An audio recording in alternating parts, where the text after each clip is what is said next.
We're back. We got the Spice Finance guys. Shreddy, Uguay, how we doing? Yo, We're good to doing be amazing. here. How are you? Very, very good. Markets seem happy, so I'm happy. Death to all bulls is what I say. Yeah, keep them suppressed so I can continue to accumulate. Correct. Yeah, everyone's a lot nicer to each other when markets are green. Even though people are still salty. So people are really, really still salty, and you can kind of see who's sidelined. Kamikaze even admitted he's wrongdoing around Shanghai. So I don't know what phase in the market we're in, but it's an enjoyable one given the past year. Yeah.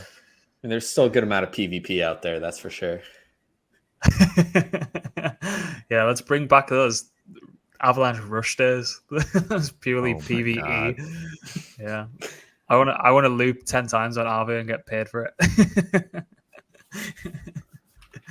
So why don't we fill the audience in a little bit of background on maybe both of you and kind of your roles at Spice. Maybe Shreddy, we can kind of start with you and just do a bit high level before we get into the product. Yeah, absolutely. So my name is Shreddy. I've been, interested and a user of crypto for a very many number of years. But I recently started working in DeFi. I say recently, but it's been about 2 years. Started in 2021 at a little known protocol called Olympus DAO. Oh yeah, which, yeah. we're all secretly 3-3 somewhere, right? Like, 3-3 still out there, still alive. But that was great. I got my start there, working on the marketing and business dev side of things for Olympus. That transitioned into a couple of other, projects that spun out from Olympus, and I found my way into the Arbitrum ecosystem, and I got situated with Jones DAO, which is the hat protocol. And, I guess a little bit of how I came to Spice is Uguay and the rest of the team, the founders, were good buddies of mine for a long time. And when I found out that they were, creating a protocol in NFT finance, I was like, you guys have to have me come on and help you out. I needed to be part of the team. So, I begged and I convinced them, and eventually with enough nagging, I was able to find my way on the team. And, we've been I think rocking since about September. And I've been with the team since December, so it's been great. Nice. Mm-hmm. Was it like the reverse interview on Step Brothers? He's like, yeah, why don't I interview you? Exactly. Wearing a tuxedo to the interview. So Uguay, what's your kind of role here? How did this all come about? Like, what was the ideation? I'm kind of giga bullish on the whole financialization of NFTs. I don't know where we are in that life cycle. I expect it's the stage where the butterfly is beginning to flap his wings and the tornado is like maybe months ahead. But yeah, if you could kind of fill us in, what was the origin story around that, and kind of how you kind of came to want to build in this particular space? Yeah, absolutely. So I think just a little background on myself before I jump into that. I came over from a TradFi background. I worked in mergers and acquisitions, kind of ranging from fintech, large banks, healthcare, to even some gaming and entertainment companies that were looking to expand into blockchains and quote unquote metaverse. Got involved pretty heavily in DeFi and just around trading and then shaping governance based on my experience in TradFi, a little bit of experience with Olympus. And then I guess like what led us to start Spice Finance is really a kind of like philosophical conviction around the future of NFTs. So I think high level, we identified that non-fungibility is a pretty core feature in large variety of assets, kind of can represent more complex assets. And the kind of next evolution of where DeFi was going to go is going into the NFT finance space, being able to kind of create financial products and financial services for non-fungible assets. That in itself is a pretty difficult problem that isn't even solved in the traditional finance space uh, in full extent. And so it's kind of a space, an industry that has almost like a infinite amount of problems to be solved, but also an infinite amount of opportunities. And so, like you mentioned, we're very much so at the beginning where the butterfly flaps its wings, and a few years out, you're going to have a hurricane somewhere, right? So that's kind of what got us looking at the industry. And then after we started looking at the industry, we kind of picked some of the bigger problems that are plaguing the space, and we started to tackle those, which is what led to Spice Finance. Nice, yeah. Do you? I know there was a bit a bit of backlash. Obviously, Kobe gets a lot of backlash whenever he says anything, and he also can crash the markets whenever he decides to tweet anything as well. But do you just subscribe to the idea that kind of there is more similarities than differences? Obviously, the underlying technology and the fungibility is completely different to, I don't know, your ERC20s and whatever other token standards are available. But for me, even though the past, I don't know, 6 months, I'm really beginning to kind of see that whole space shape, and it's becoming a lot more tangible for me to kind of look at the NFT assets in that particular light. I don't know how much you kind of read into that or subscribe to that, or is there any kind of crossovers that you kind of see and people are just unwillingly they're not ready to accept it yet, particularly the kind of more art focused kind of NFT oriented folk? Yeah. So I think, there's two pieces here. The first is like non-fungibility is a spectrum, right? A spectrum of full fungibility to pure non-fungibility. So purely fungible asset is one that can be interchanged with another for the same price. Fully, like, let's say two fully non-fungible assets are ones that are completely uncomparable to each other, right? They're just completely different. And so there is always going to be like even NFTs are going to fall somewhere along that spectrum. And that's kind of where you're seeing potentially like some of the blur activity, right? Like NFT perp and some of these financialization protocols lean into the fungibility of a lot of these tokens, a lot of these assets. And so they kind of say, floor price is what matters and we can trade significant volume there. There's a lot of benefits to that, right? Because you're increasing liquidity, but also, it comes at the cost of non-fungibility, right? Which has benefits in and of itself. I think what you're probably going to see happen is just like more infrastructure for non-fungibility get built out. And it's going to be inevitable that all non-fungible assets or non-fungible tokens will have a financialization component to them. I think that's something you can't necessarily stop because the markets are always speculating, and like speculation is kind of a key driver of a lot of the volume in the market. So there's good things that come along with it as well as like unforeseen things that are just going to be a function of kind of infrastructure getting built out there. Yeah, completely agree. So why don't you kind of fill the audience in? Like what's the kind of high level kind of elevator pitch of Spice? And Shreddy, I don't know if you want to pick it up there, and then it might be what I find is people at within the same kind of organization or project or whatever, they can always kind of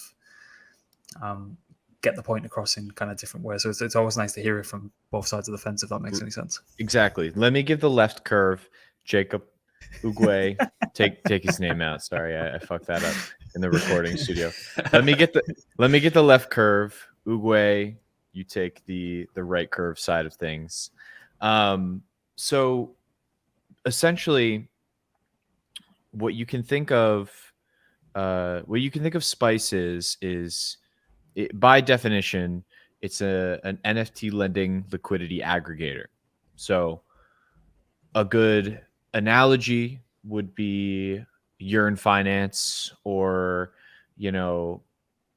some other protocols built on top of lending markets in DeFi that aggregate a bunch of these different layers and protocols into one package. You can deposit your ETH onto Spice and then get more ETH back.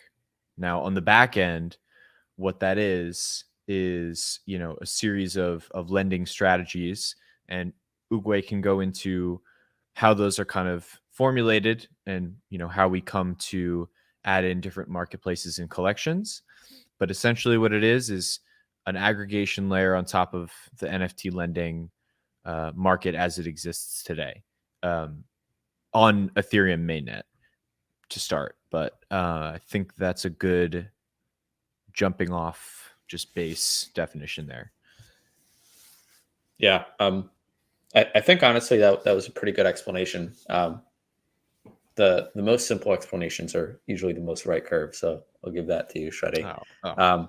Please. I can give I think like the way I see it is, well, first of all, like what exactly are we trying to like aim towards? And that's really kind of like what the mission is. I think we're looking to build out the future of NFT finance by building out like the critical infrastructure that's necessary for the industry. What that means for us, I think more concretely, is like right now we are an aggregator and a simplified liquidity scaling protocol that's focused on routing capital to some of the more promising NFT finance projects. At the moment, that's focused on NFT lending. So a different explanation of that would be we're effectively building simple automated vaults for users to deposit ETH or stablecoins, and they get to earn yield on that ETH or stablecoin across the NFT finance and NFT lending ecosystem. Yeah. There's your clip right there. That's perfect. Yeah. Yeah, that was beautiful. So so how are some of those? I know we touched upon it there. So how are some of those strategies getting put to use? Like where's effectively the base yield of that coming from? Where's the demand side? Where's the people willing to pay like the interest on that? Well, is anything emission based, or is it purely supply and demand side? Yeah, so it's almost all purely supply and demand side. Most of the yield at the moment is coming from P2P marketplaces such as NFT5 and X2Y2 and Arcade are kind of the prime examples there.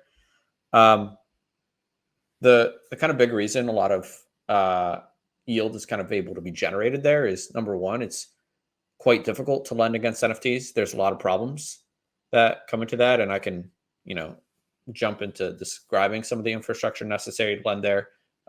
What that means is there's not that much liquidity, not that many lenders, and a pretty stable supply of borrowers that are looking for liquidity against their assets, that are looking to or are willing to pay the APY in order to tap into liquidity across the liquid NFT ecosystem. Yeah, and so if people are listening and maybe they're quite new to the space, as I mentioned before we jumped on, I got the in real life friend text, so there might be more kind of new market participants coming in and listening to this. Aside from your profile picture NFTs, where is the potential use cases lying for Spice across, I don't know, financialize NFTs of kind of real world assets and things like that? Is it something you guys are thinking about, or is it purely kind of on the profile picture kind of side, or is it might not be something now, or is it something that you kind of holding close to kind of pursue further down the line? Yeah, I think in terms of what the protocol is focused on right now is the most liquid markets, which at the moment are contained basically to profile pictures. And I'm trying to think if there are any NFTs that fall outside of that realm. Uni V3 positions might come to mind. I know there are a couple of protocols that have spun up around that. We've also spoken to some partners like Revest Finance. I'll give them a quick shout out, who are trying to build basically the financial NFT. What would you call it? The financial NFT architecture, right? And those guys are great. But yeah, for the moment, things are relegated to markets that work with these art NFTs. I'm thinking just off the top of the head, like whenever we see the day of GameFi or Web3 gaming, whatever it's getting called at the minute, just kind of in-game assets. People might need to lend them for a specific quest and things like that. Is there a use case there? Yeah, absolutely. I mean, I think that's kind of the beauty of non-fungible tokens is that they can represent most assets will probably get represented as NFTs. So in-game assets are kind of a great example. I mean, even if you move outside of like the Web3 example, like talk about CSGO, Counter-Strike skins, right? A lot of those are non-fungible in nature. They have like different wear and tear and different kind of indicators. So in-game assets are going to be pretty popular, we think. Real-world assets, so intellectual property, legal contracts, like intangible brand value. I mean, even houses and cars, right, that you interact in the real world are non-fungible in nature. So if those ever go on chain, that's another asset that you're able to lend against. Try to kind of mention UniV3 LP positions. Another interesting one, Paris-based recently integrated Stakefish validators. So it's like an ETH validator that gets represented as a non-fungible token. You're able to go out and lend against that. So yeah, there's definitely a pretty wide array of assets that are going to be, NFTs, and naturally, if they're going to exist on chain, like there's going to be people that are going to want to lend against those and borrow against them. So what's the user flow look like currently when they come into Spice, and like what kind of vaults have we got available? What's kind of on the horizon? Like, and how can you kind of like walk us through what, as I said, just the user flow would be like once they land on the app? Yeah, definitely. Let me see if I can share a screen here. Will it let me? Okay. So I can start from like the tangible aspect of it. Can everybody see? Yeah, that's up. That's great. Let me just F11 this. Okay. All right. So basically how the user flow goes is there's already a step before this. You would have had to have heard of Spice somewhere. So maybe you follow us on Twitter. You got recommended, to check out Spice from a Blockmates podcast, or what have you. And you land on this beautifully designed website. We go ahead and enter the portal.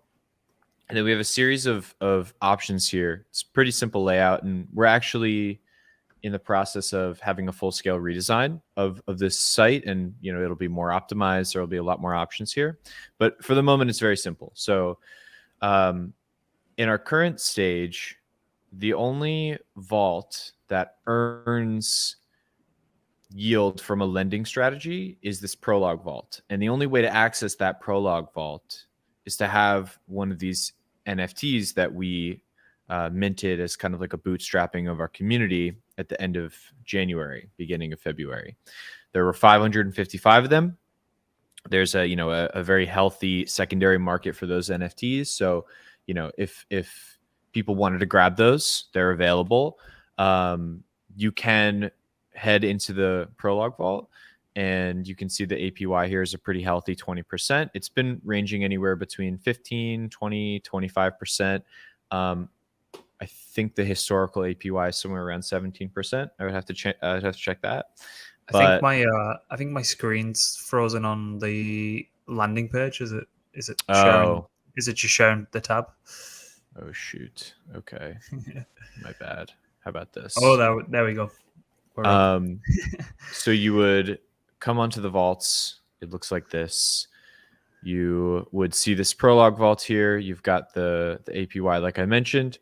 Here's a current rundown of our, Prologue TVL that we have in there, and we've got a tight knit community of users who are currently maxing out their ETH stack in the vaults, which is great. On Thursday, we're launching a flagship public vault, and that vault is going to allow anybody to access these lending strategies that we've bootstrapped with no barrier to entry. So you won't need any NFT receipt token, to basically access the vault. You'll just be able to come and get this, delicious organic ETH yield without any barriers to entry, like I said. So that's the current user flow. There's a couple of little intricacies there. As you can see, there's another vault here called Leverage Vault. This is a vault that powers a leverage function for the Prolog NFTs. So as a benefit for having a Prolog NFT, you do have the option to loop and lever up on your vault position, which I think is a really unique aspect of the protocol. This is definitely not novel in DeFi, but in NFT finance, it's pretty novel. And, we've kind of built a couple of things into that, such as some auto refinancing functions that make it very unique. So you have the opportunity to supply that mechanism with some liquidity, which you can see here. And then if I was connected, you'd be able to pop into this. But, you can also get a leaderboard of all the other Prologs. Since the Prolog NFTs are basically receipt tokens for vault positions, you kind of have to imagine that you would want to check before you were going to buy or sell a Prolog NFT if it had a position inside of it. So yeah. I think that's good for that. Uwe, did you want to talk about some of the things that we are kind of building out? Maybe a little bit of alpha leaking. Ooh, I like that. Yeah. I mean, I can give some thoughts here. So I think like part of the flagship vault launch, which is coming in on Thursday, part of that is really opening up our vaults for public access. One of the things that we've been working on in terms of our infrastructure is the ability to spin up a wide variety of different vaults that are routing to a wide variety of different collections and at a wide variety of different risk levels. So the idea is after flagship, if we soak up a good portion of TVL, we're going to want to spin up, say 5 to 10 more vaults that give depositors the ability to kind of choose strategies that are more suitable to what they specifically want, allow them to kind of express their preferences better. So that's something we're pretty excited about launching kind of after the flagship launch, although ETA on that is still to be determined. I think some other pieces that probably like we didn't really cover here, but might give more clarity about why these vaults we think are necessary and why we think that users might want to have their own preferences. Within the NFT finance space, I think something that really isn't well understood versus DeFi is, like I was kind of mentioning, non-fungibility allows like a greater expression of like the complexity of assets. So you get more unique assets to be on chain. The problem with that is non-fungibility also increases like the long tail distribution of assets. And so an easy example with PFPs that I can give is, I can give you a pretty good idea of what like a floor crypto punk is worth today or what price it's going at. Pretty difficult for me to tell you what the price of a crypto punk with, let's say, 3D glasses and a cowboy hat is worth. And there's also just less buyers looking to buy at that non-floor price for that asset. And so that means NFTs have two difficulties. The first is pricing and the second is illiquidity. And not included, like outside of just the like smart contracts and aggregation that we've done, we've built two other pieces of infrastructure that I think are really going to shine when we begin to launch more vaults. The first are pricing feeds.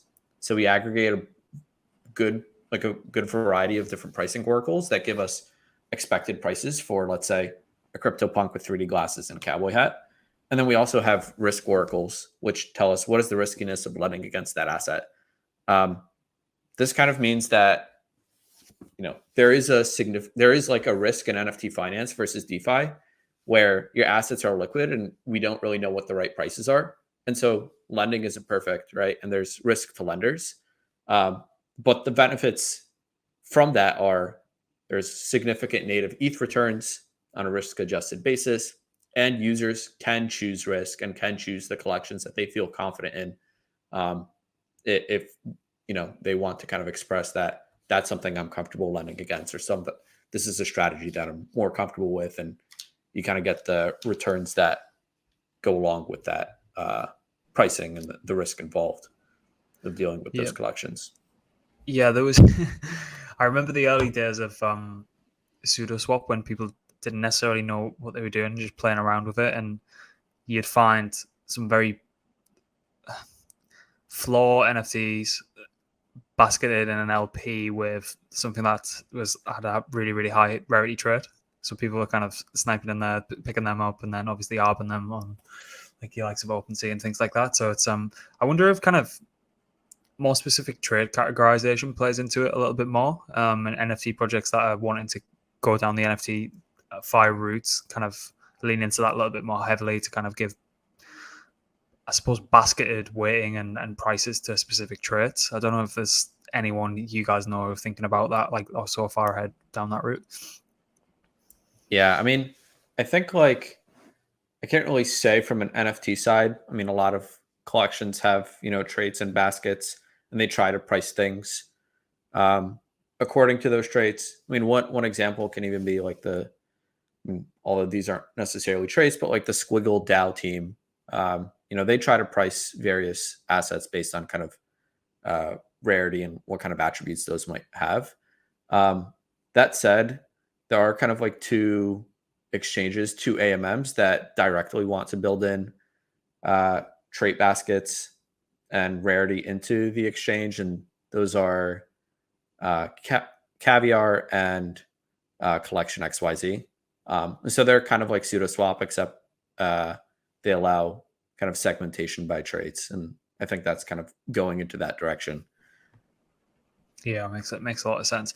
So when obviously it's very early days on the back end for specific strategies and even marketplaces to deploy into these strategies. How's the strategy defined now? Is that more of like you guys kind of putting your heads together, seeing what's available out there? What does it look like in the future? Is the people suggesting strategies? Like, how do you kind of look at it now, and how do you think it'll shape out in the future? Yeah. So I guess right now I would say 95% quantitative decision making.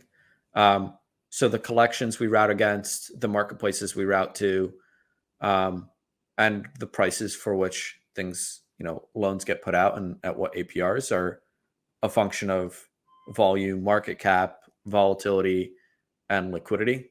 And so like the strategies themselves, they rebalance and they route capital where you get the best risk adjusted returns. And so kind of the team really has no decision making involved with that. Where you may have some decision making is like there's some qualitative analysis we do in terms of integrating a specific marketplace or integrating a specific collection.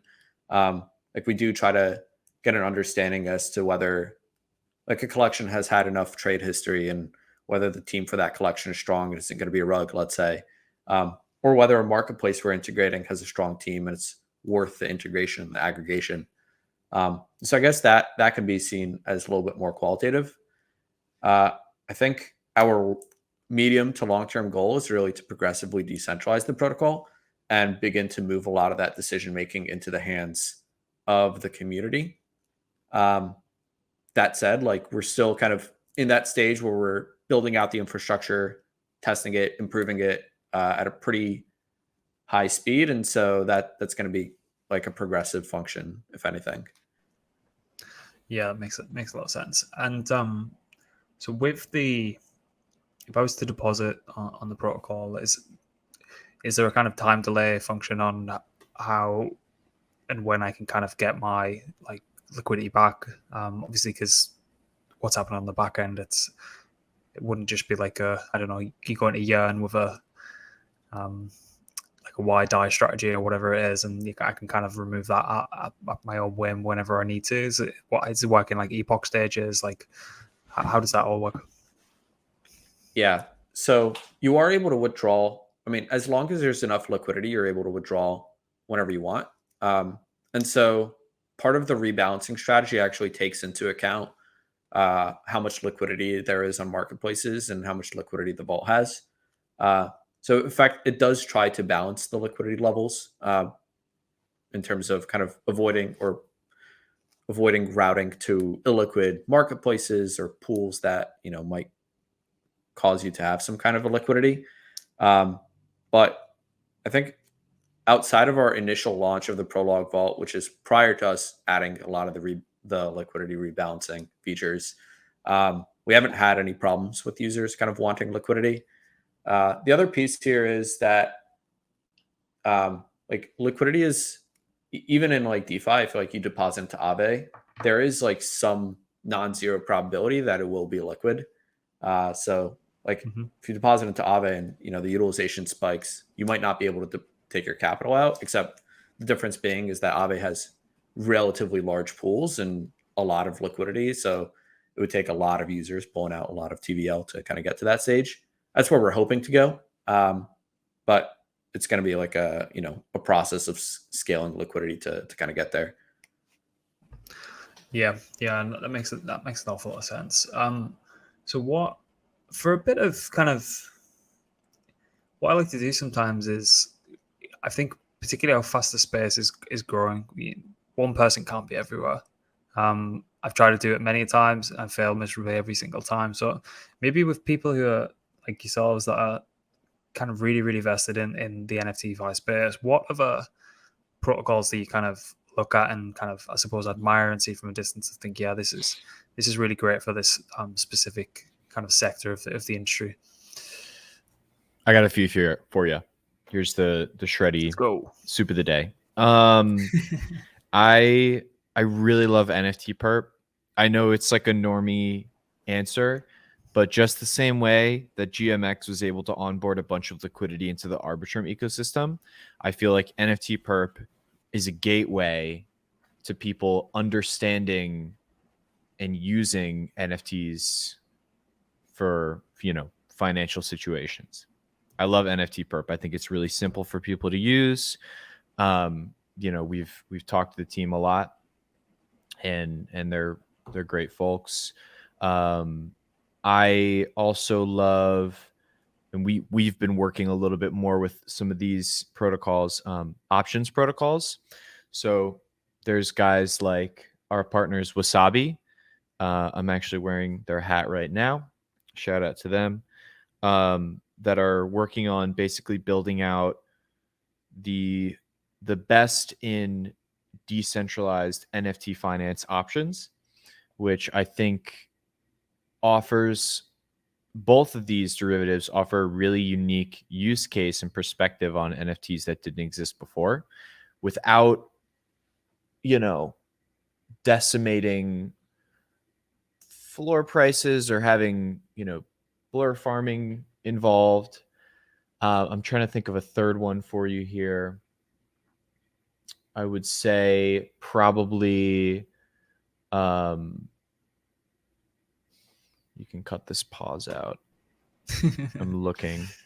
I know we have a ton of awesome partners, and I want to give people as much shout out as possible.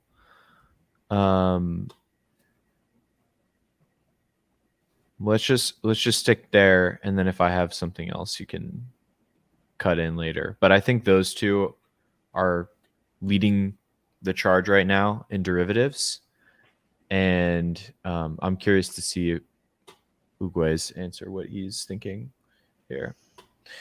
Yeah, I mean, I would say obviously any of the protocols and marketplaces that we're aggregating. I know that there's quite a few there, but X2Y2, Arcade, NFT5, BendDAO, Paraspace are all, pretty incredibly talented teams that are all looking to scale out NFT lending. And I think those are all worth keeping an eye out. And I think Shreddy probably gave a pretty good overview. Wasabi's really up and coming. NFT Perp's got a pretty unique product. They're all, there's so many players. It's hard to even, list them all. I did forget to mention our beautiful partners who we wouldn't partner and aggregate if we didn't think they were awesome protocols in the first place, right? Seems like particularly when I have these interviews or calls with founders building in this space, it seems like a lot of really, really smart people are kind of congregating in this specific area, and the upside for me personally seems absolutely ridiculous. I can kind of see it really, really clearly. I can see it more clearly every time I see a new protocol pop up. And but where, like, I know we touched upon it at the beginning, but where do you think we are in this life cycle of this product ideation and the sector in and of itself? If we even scratch the surface, is there anything to kind of even compare it to? Like, obviously pre DeFi summer, particularly, I think. But like, where are your heads up with that? So there was a recent statistic showed that volume on, I'll just take NFT lending as a sector, then we can extrapolate to NFT finance. Volume on NFT lending just crossed 1 billion, which is a big milestone, but that's over, years of work. And I think that that's been granularly ramping up as time goes along. I would say that we're super early.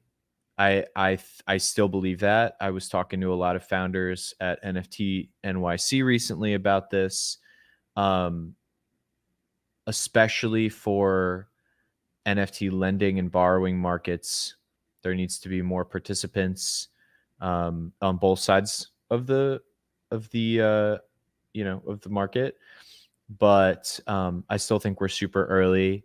I think that, like you said, there's a think tank of really great minds that are working on all these problems, and I think that by them developing all of these unique solutions, whenever the rest of crypto is ready to make that jump, if that's the DeFi crowd, if that's the NFT communities, it will all be here, and that's what I think is really important.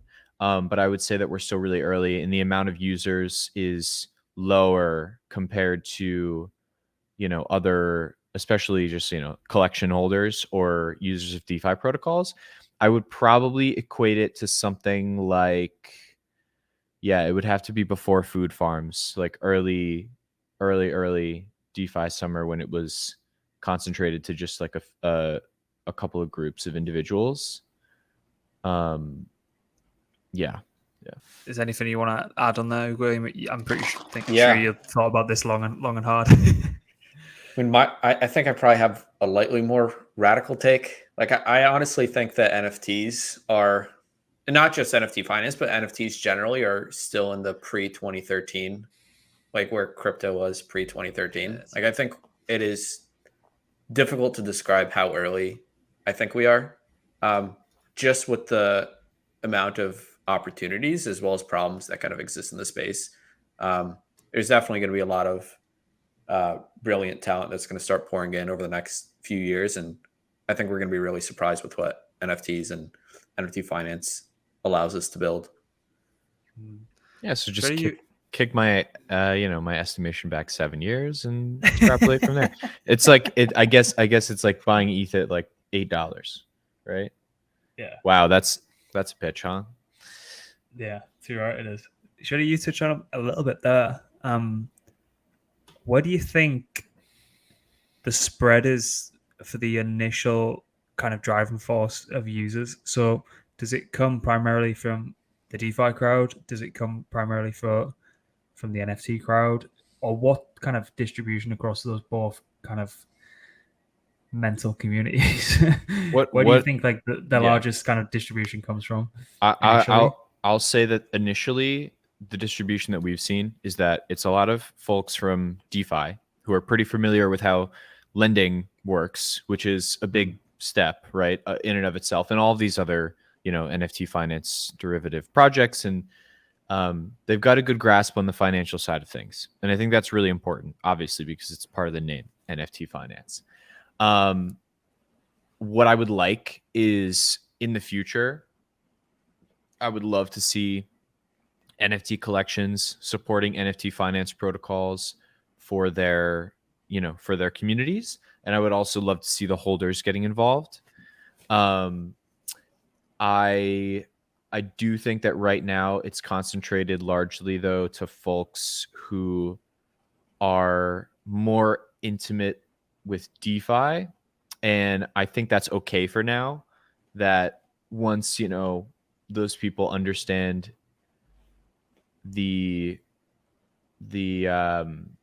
once they understand the potential for all of the yields that are possible in the space, which is honestly a very huge driving factor for a lot of crypto, I think there will be more of them, and then the other side will come over.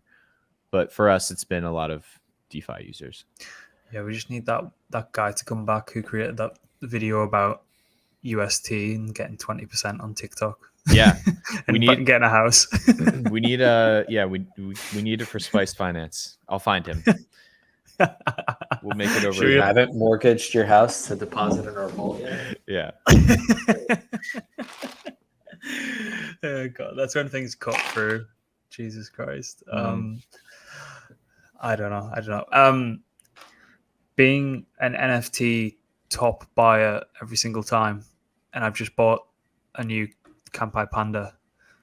So read into that what you will. What collections are you enjoying at the minute?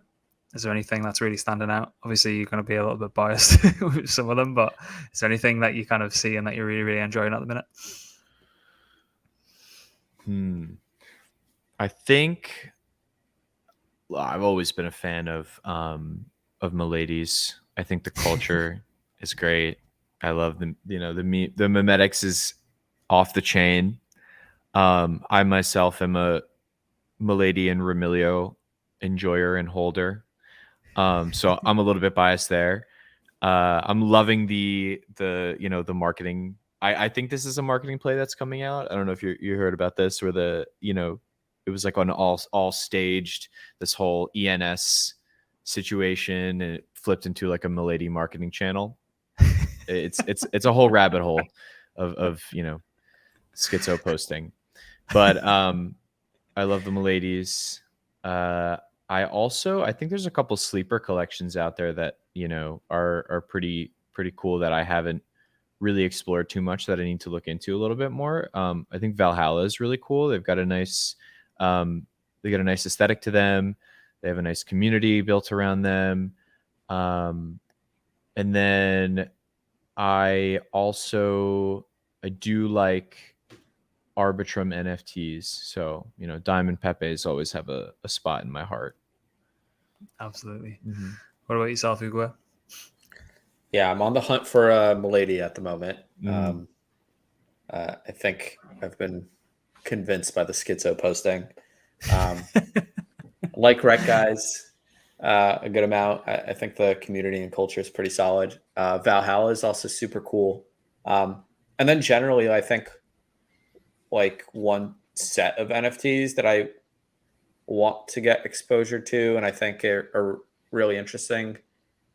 Just anything kind of around gaming or Web3 gaming, I think is going to be pretty huge. And I'm sure there are amazing teams kind of working on this that are good ops. I'm just not well versed enough to know which one to dive into at the moment. But it's on my radar. Yeah, there's a dude, Pass, who made a Web3, not Web3, CT. So he basically took all the characters from crypto Twitter, all of your favorite influencers, and put them in like a carding game. And you see that? This. Looks really good. Yeah. And like I want to play that. I love those kind of things for the culture. I actually think it's super important to have those kind of projects. And what they're going to basically have is something, I think it's something similar to like a games launcher that you would find in a traditional gaming setting, but then you'll be able to play these different like blockchain almost mini games or party games, something like that. I think I'm really excited about that. Yeah, that was any time we had like an IT lesson in school, we would spend just like on the likes of mini clip and all these mini games. Yep. Never learnt a single thing and just spent hours and hours and hours upon these mini games. Cool math games. Yes. One more from me. Who wins, Blur or OpenSea? Tough. This is a good question. I'm gonna say I'm gonna go first. I'm first. just gonna say Blur, and I don't even have a reason why. I just like I like the branding. Go ahead, Uguay. Honestly, I would say it's like a 60-40 Blur OpenSea at the moment. I think it's really going to come down to, what do Blur tokenomics look like down the line, and what are Blur and OpenSea going to ship next? Like, what's the next big product? Because I think that is probably going to drive a lot of adoption. But OpenSea's got pretty significant name brand that I think, is difficult to kind of overthrow. And with the launch of like OpenSea Pro, for example, like that, that ecosystem has become even better. So I'm like pretty split on this. I don't think I can really give a winner at the moment. Yeah. I just I think they're doing a really good job of going head to head. For me, it's because of my background. It's all about like what's more pretty, and I think Blur's got it. Even though it's like not pretty per se, it's like aesthetically pleasing, and I think that the UX and UI design of some of these sites is really important. But also, like, I acknowledge that OpenSea is a household name basically in NFTs, so there is no doubt that they're a force to be reckoned with. We'll see. Yeah. So I think of OpenSea the same way I think of Coinbase. Yeah, I was actually going to say the same thing. I'm like, it's probably akin to just a very like it probably would come to mind for most people instead of Blur, but obviously Blur is doing insane volume, so Yeah. A Uniswap even in the conversation, or do you think they can be? I don't know. What do you? Yeah, I mean, I think. To be honest, I don't know if like there's a lot of designs I think like winning NFT exchange designs that could they could effectively derail the current push of theirs to really be the dominant fungible token exchange market. They're like completely different. They're like very different asset classes and token structures to be dealing with. And so outside of Uniswap's like brand name for fungible tokens, I don't know if they necessarily have what it takes to kind of build a successful like winning NFT exchange. But I think it's yet to be seen. I mean, all these teams have incredibly talented minds and engineers behind them. So, and I think it's going to be it's like a next cycle kind of is going to determine a lot of the winners and losers. But I would be surprised if we don't have like underdogs coming in and taking the entire market. I mean, in a similar vein to what you had Blur do to OpenSea. Yeah, I wouldn't be surprised. The only thing that I didn't think, I felt like Uniswap were trying to push an NFT product just for the sake of it, and then it kind of clicked last week for me with the app in the Apple Store. You can onboard through MoonPay and purchase directly. That's probably the only removing that friction, I think. But again, it definitely didn't work for FTX. It definitely didn't work for the Coinbase marketplace, because as soon as people seeing how much it actually costs when it's coming out of their bank, they don't they don't want to know. Exactly. But if it's priced in ETH, then that's great. Hurts less. It's a smaller number, you know. Gents, I've really enjoyed the past 50 minutes. Thank you very much for joining. Is there anything that I might have missed off, being a terrible interviewer? Is there anything you want to cover before we kind of wrap it up? By the way, you're doing an amazing job, an incredible thing for crypto, and we really applaud you.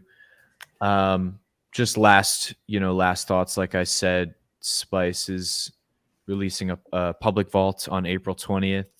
So if anybody enjoyed any of the conversations we had and feels like they want to try NFT lending, but they don't want to go, out to these different fragments in marketplaces and try to suss out parameters and all that, just come to Spice, deposit your tokens, and that's the whole point. We kind of, the Spice protocol takes care of the back end, all that mess for you. So, April 20th, that's coming. You can also find us on Twitter at Spice_finance, and you can also join our Discord, join our community. We're always in there, always chatting. Uwe, you want to give any final thoughts? I mean, I think everything was covered. Yeah, the questions were great, and we're happy to have been invited to chat with you. Yeah, anytime. As soon as you guys kind of roll some more products out, maybe next quarter or the quarter after that, let's do it again. Let's show some stuff off, and just ping me a message whenever you want to come on. Always happy to chat. But thanks again for your time, and anyone who's listening, if you are listening on Spotify and wanting to kind of see some of the UI stuff, just head to YouTube.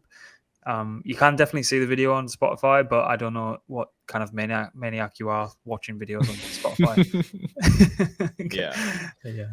Yeah. Go and see a doctor. But yeah, thanks again, everyone, and we'll speak to you next time.